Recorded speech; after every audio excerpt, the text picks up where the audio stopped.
പോകുന്നത് സുഗതകുമാരി ടീച്ചറുടെ ഒരു പാട്ടു പിന്നെയും എന്ന കവിതയാണ്.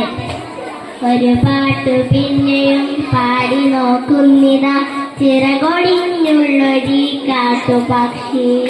മഴു തിന്ന മാമരക്കൊമ്പിൽ തനിക്കിരുന്നൊടിയാ ചിറകു ചെറുതിളക്കി.